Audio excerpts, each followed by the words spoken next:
Assalamualaikum warahmatullahi wabarakatuh. Sahabat Ramadan Karim, Alhamdulillah, saya bersyukur Allah Subhanahu wa Ta'ala senantiasa memberi kita sehat lahir dan batin, sehingga di bulan suci ini kita masih bisa bersilaturahim, tidak hanya dengan orang-orang terdekat pun para sahabat dari jauh. Sahabat yang awalnya kita tidak kenal, kemudian menjadi sahabat yang bahkan pemikiran dan aktivitasnya mampu menginspirasi kita. Nah, di episode Ramadan Karim kali ini saya akan menampilkan sosok yang sangat luar biasa, Rul Mustafa namanya.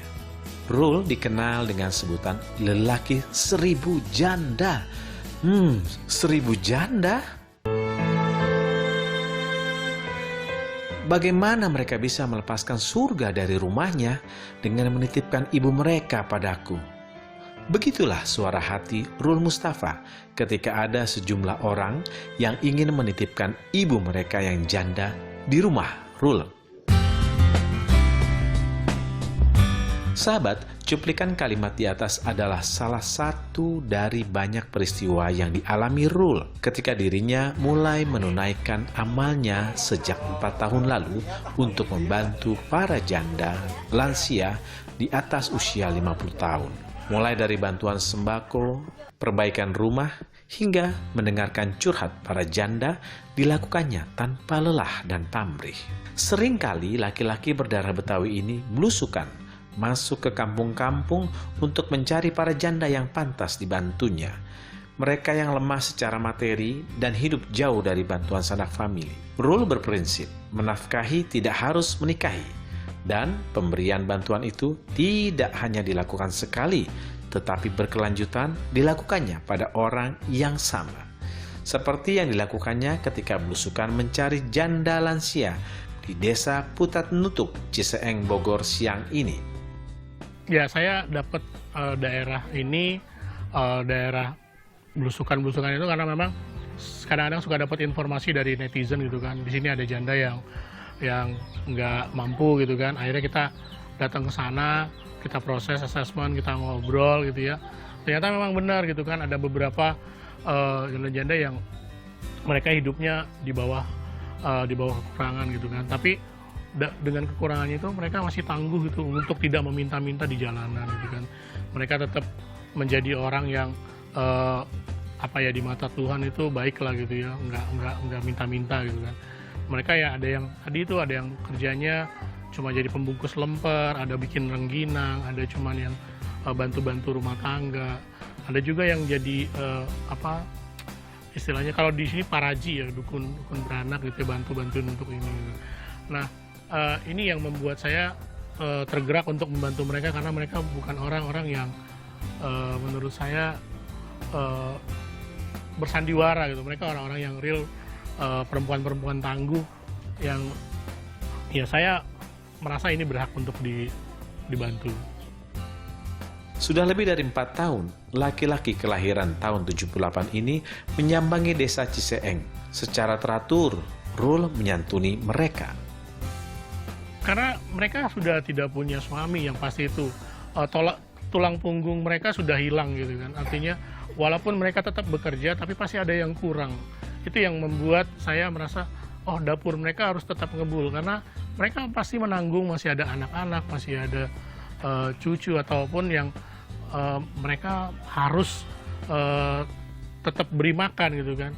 Nah, ya dengan sebagian rezeki yang saya miliki ya saya langsung merasa perlu membantu walaupun tidak bisa hanya cukup untuk 2 minggu atau sebulan. Sahabat, selain menyantuni sembako, seringkali Rul pun menyediakan waktu untuk mendengarkan curahan hati para janda ini. Yang menarik adalah ketika saya datang, mereka bukan bahagia karena saya bawa sembako, tapi mereka bahagia karena saya sehat gitu kan. Itu yang luar biasa gitu. Mereka bahagia banget ketika, oh ternyata Pak Hairul sehat gitu kan. Itu yang membuat kepuasan batin yang tidak bisa ternilai dengan rupiah gitu. Nah, di bulan Ramadan seperti sekarang ini ternyata santunanmu kena malah tampak lebih membuat mereka bahagia. Macam-macam. Kalau menjelang Lebaran ini kadang saya juga suka kasih mereka gamis atau kasih mereka mukena. Bahkan mukena itu kalau kemarin saya bagiin tuh menurut mereka lebih lebih bermanfaat daripada sembako gitu ya. Sembako juga saya rutin gitu, gitu kan.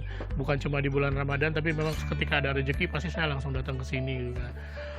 Sembako ya ada beras, minyak, telur, terigu, pokoknya kebutuhan-kebutuhan yang gampang diolah. Kepedulian Rul akan nasib para janda ini bermula dari kehidupan masa kecilnya. Anak pasangan Ibu Khairani dan Sersan Mustafa ini merasa kagum akan perlakuan ibunya terhadap para tetangga yang hidup menjanda. Saya terinspirasi dari ibu saya gitu. Ibu saya janda juga, janda seorang veteran yang penghasilannya pas-pasan gitu ya. Tapi setiap dia masak gitu ya, dia masak di rumah itu selalu dilebihkan gitu. Anaknya ada 8, dia masak lebih, bisa puluhan gitu ya. Sisanya itu dibagi-bagikan kepada teman-temannya yang janda gitu kan. Selalu gitu, setiap masak, setiap bikin kue selalu kayak gitu kan. Nah, setelah ibu saya meninggal, kok saya merasa ini kebaikan ibu saya nggak ada yang nerusin gitu loh. Sayang banget gitu kan. Sementara teman-temannya merasa gitu kalau lagi curhat gitu, aduh nggak ada ibu Roni ya. Kalau ada ibu Roni, kita pasti ada makanan yang dikirim gitu. Nah itu yang membuat saya, wah ini kebaikan harus dilanjutkan. Nah dari situ saya mulai setiap bulan saya kirimkin.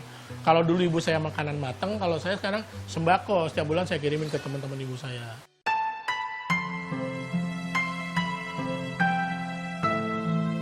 Asa untuk membantu para janda ini terus menyala sehingga sang ibu meninggal. Anak ke-8 dari 9 bersaudara ini kemudian melanjutkan amal ibunda. Dan dia pun mengunggah kegiatannya melalui media sosial pada tahun 2016. Syukur alhamdulillah, pengaruhnya memang nyata. Begitu banyak orang baik yang melihat kiprahnya di media sosial dan menyatakan ingin memberikan donasinya untuk para janda miskin ini. Saya nggak terjun langsung tuh, saya lewat adik saya gitu ya. Jadi saya kirimin foto dan kirimin video. Ternyata kok saya merasa, ini kebaikan ini kayaknya harus disebarin luas gitu ya. Akhirnya saya mulai berani posting di media sosial saya. Saya posting dengan caption-caption yang ngajak lah, yang lucu-lucu lah. Akhirnya banyak teman-teman yang menarik gitu. Mas, gue boleh dong ikutan dong gitu kan. Gue mau dong. Akhirnya jadi kayak pola anak asuh gitu loh.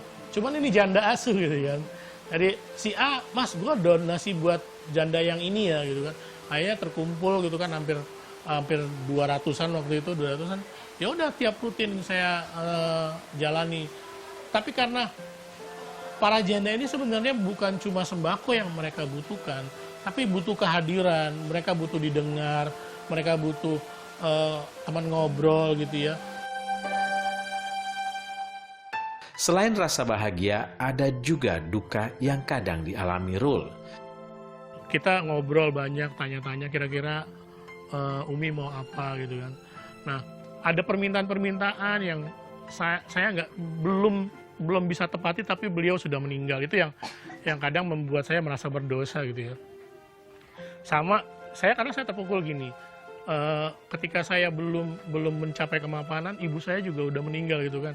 Nah itu yang membuat saya, gue belum bisa ngebahagiain orang ibu gitu kan. Nah ini yang saya sangat takut banget ketika kayak kemarin aja gitu kan. Beberapa janda ini minta kurma gitu kan. Wah saya harus segera penuhi gitu, karena saya ada rasa takut nggak bisa terpenuhi dan beliau sudah meninggal gitu. Itu yang saya takutin gitu.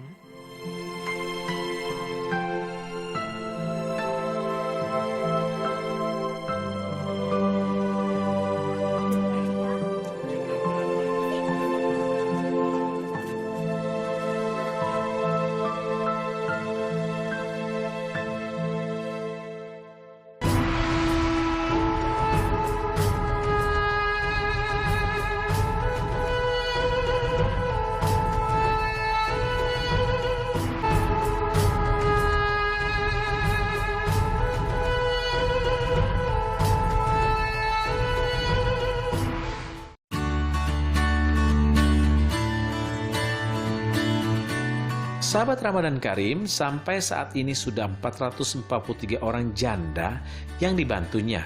Bagi Rul, target 1000 janda itu adalah penyemangat agar dia terus dapat membantu.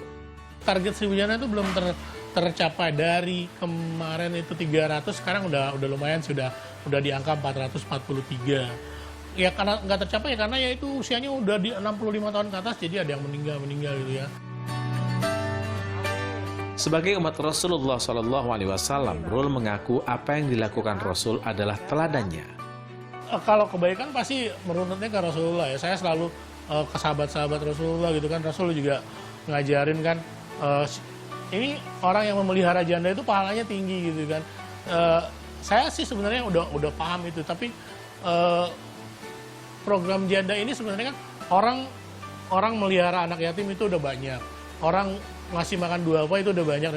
Kok tapi janda-janda ini banyak yang belum terlupakan lah. Apalagi konotasinya janda nakal dan lain-lain gitu kan. Ya akhirnya saya mencoba beranikan diri untuk udahlah saya ini janda aja gitu kan. Ya alhamdulillahnya banyak respon positif dari masyarakat itu. Setelah cukup banyak pengalaman hidup dialami, membantu begitu banyak janda duafa, bagaimana Rul memaknai kehidupan ini? Buat saya menjadi bagian dari bahagia orang lain itu bahagia sesungguhnya. Kita nggak bisa bahagia sendiri gitu. Tapi ketika kita menjadi bagian dari bahagia orang lain, wah itu luar biasa buat saya gitu kan. Ada satu doa dan harapan Rul tentang anak dan ibunya. Saya ngelihat banyak banget ibu yang ditelantarkan oleh anak-anaknya gitu kan. Dan itu dosa banget gitu. Karena di kaki seorang ibu itu ada surga gitu kan. Dan saya ngelihat banyak anak muda sekarang itu lebih asik bermain dengan teman-temannya dibandingin ngobrol sama ibunya gitu kan. Nah itu yang salah. Ayo, selagi ada ibu, dekati gitu, ajak ngobrol. Puaskan hidupnya mereka dengan kesenangan. Dan saya berbuat ini hanya menginspirasi. Target 1000 itu target sebuah keniscayaan gitu kan. Saya yakin ketika semua orang terinspirasi dan bergerak melakukan, nggak ada lagi janda yang terlantar. Dan banyak anak muda yang jaminan surga karena sudah tidak menelantarkan ibunya. Ini tuh dari saya, jangan telantarkan ibu.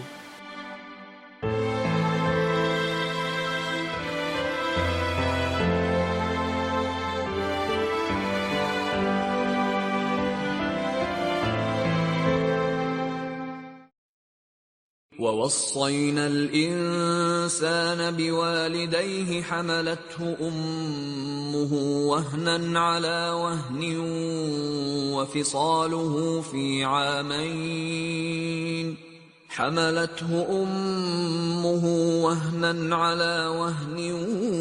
وفصاله في عامين أن اشكر لي ولوالديك إلي المصير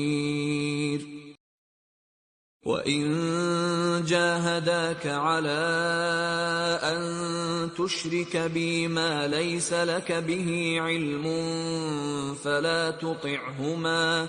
فلا تطعهما وصاحبهما في الدنيا معروفا واتبع سبيل من أناب إلي ثم إلي مرجعكم فأنبئكم بما كنتم تعملون.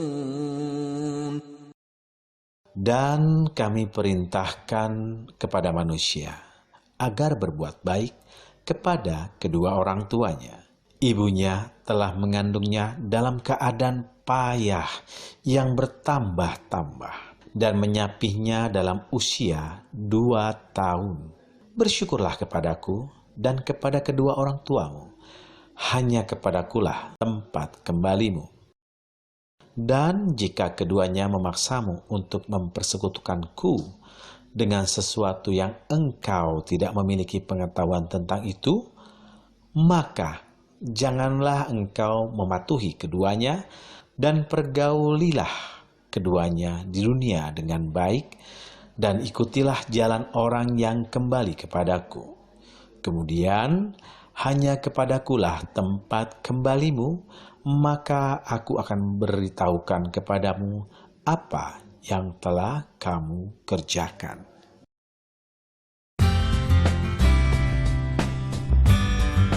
Sahabat Ramadan Karim, sungguh bangsa ini membutuhkan figur seperti Rul Mustafa. Dia yang tak berteriak-teriak meminta pihak lain untuk membantu ketika ada masalah, tetapi langsung turun tangan dengan apa yang dia punya. Semoga Allah senantiasa memberi Rul nikmat sehat dan keselamatan. Amin. Nah, sekarang seperti biasa saya akan mengajak sahabat Ramadan Karim untuk berkunjung ke beberapa masjid tua dan bersejarah di Nusantara ini. Dan kali ini, negeri Serambi Mekah, daerah istimewa Aceh, menjadi pilihan saya. So, saya terbang dulu. Ramadan Karim akan kembali setelah jeda berikut ini.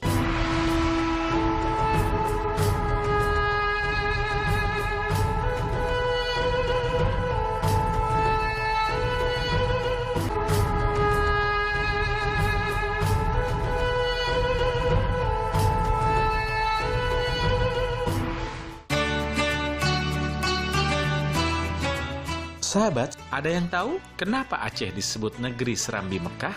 Sedikit cerita, karena Aceh dianggap sebagai tempat dimulainya penyebaran Islam di Indonesia, sekaligus berperan penting dalam penyebaran Islam di Asia Tenggara. Wah.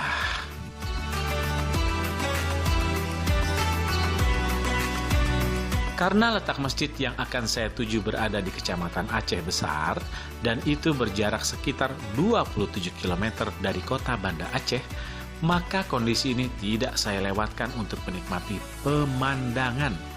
Layaknya pedesaan pada umumnya, di kanan, kiri jalan, pohon sawah sesekali terlihat kabut dari pegunungan, masih menjadi panorama yang memikat mata. Masya Allah, sungguh indah ciptaan Allah. Tak terasa mobil yang saya tumpangi sudah mencapai desa yang saya tuju. Kondisi desa yang sepi, tenang, sangat berbeda dengan kondisi di Jakarta. Nah, ini dia masjid yang saya maksud, Masjid Tuha Indrapuri. Alasan diberi nama Indrapuri karena terletak di desa Indrapuri Pasar, Kecamatan Indrapuri. Masjid kuno yang dikelilingi rimbunnya pepohonan, kebun kelapa dan rumah warga ini telah dibangun sejak tahun 1618 oleh Sultan Iskandar Muda, tapi sebelum menjadi sebuah masjid, bangunan ini dulunya adalah sebuah pura yang didirikan oleh kerajaan Hindu di Aceh dan menjadi benteng pertahanan. Meski pura dan benteng telah dihancurkan saat Islam berkembang di sini, masih tampak jelas sisa-sisa bangunan lama seperti dinding benteng yang kokoh ini. Maksud dari nama Masjid Tuha, Tuha itu kalau bahasa Aceh Tuha itu sudah lama betul tuh, ya. Karena masjid ini memang sudah lama, masjid tua gitu. Ya. Jadi kalau orang Aceh bilang Masjid Tuha gitu. Pertama ini benteng peninggalan Hindu dulu. Ini didirikan oleh orang Hindu dulu dari kalau nggak salah, kalau cerita-cerita yang kami dengar dari orang tua, seorang ratu yang suaminya terbunuh yang diserang oleh bangsa Huna di India sana, di India. Jadi lari ke Aceh, maka dibangunlah masjid.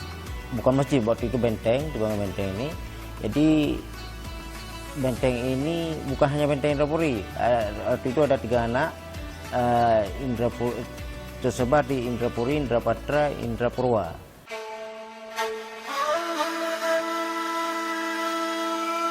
Bangunan bergaya punden berbentuk persegi ini memiliki tembok menjulang sekitar 6 meter dengan masjid sebagai puncaknya. Karena sebelum masuk ke masjid, saya harus menapaki 16 anak tangga. Yang menarik dari masjid ini, bentuk atap Masjid Indrapuri berbeda dari masjid-masjid yang ada di Aceh. Atap masjid ini malah mirip atap masjid di Jawa yang berarsitektur candi dengan bentuk persegi dan mengerucut seperti piramida atau tumpang susun 3. Kemudian dibangun kayak payung tuh ada sampai 3. Ini ada makna filosofis juga ini.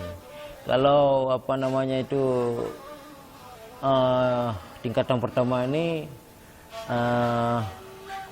diberi lambang dengan syariat, syariat ini ya. Kemudian lambang kedua tarikat, yang ketiga itu hakikat. Kemudian yang paling atas sana itu yang batu pustaka kalau saya nggak salah sebutnya, itu dilambangkan dengan makrifat, yang paling atas sana. Kalau kita lihat dari luar misalnya.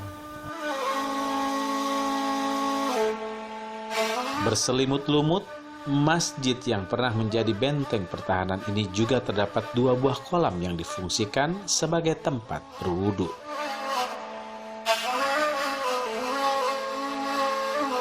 Masuk ke dalam masjid, hawa sejuk akan terasa dari bagian dinding dan atapnya, karena atap tumpang susun 3 tadi menyisakan celah udara yang membuat saya betah berlama-lama di sini. Meski warna kayunya hitam dan sudah tua, tapi 36 tiang penyangga ini masih sangat kuat sebagai kuda-kuda penopang atap.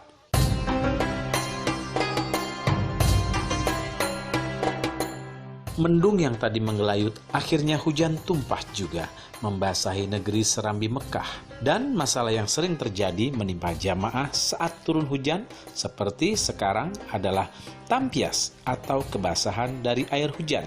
Tapi para pengurus masjid sudah memiliki solusinya.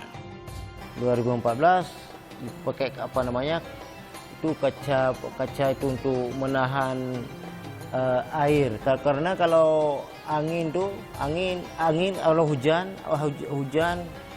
kencang, ada angin itu masuk air ke dalam masjid. Itu tapi waktu buat tuh kaca lingkar itu sekitar di atas masjid itu, insya Allah nggak ada lagi ya, nggak kurang, pokoknya ada tapi sudah agak teratasi gitu. Konstruksi bangunan yang telah ditetapkan sebagai benda cagar budaya ini juga belum banyak berubah. Kayu dan ukiran masih mendominasi rumah Allah ini. Kayu-kayu tersusun dari bawah sampai ke atap dan mengerucut mencapai 12 meter tingginya. Di bagian baratnya, mihrab dan tempat mimbar menyatu dengan tembok dinding setinggi 1,5 meter yang berukir relief sederhana tapi sakral.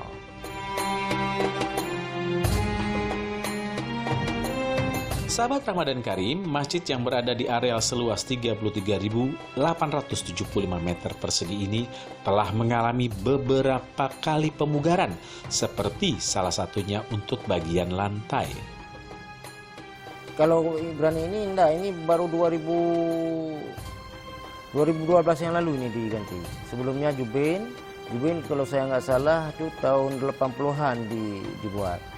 Sebelumnya lagi cuma semen kasar. Waktu saya kecil-kecil sholat Jumat sini semen kasar. Nah, sebelum semen kasar itu cuma batu kerikil, orang tua bilang batu kerikil dalam masjid, batu kerikil kecil-kecil.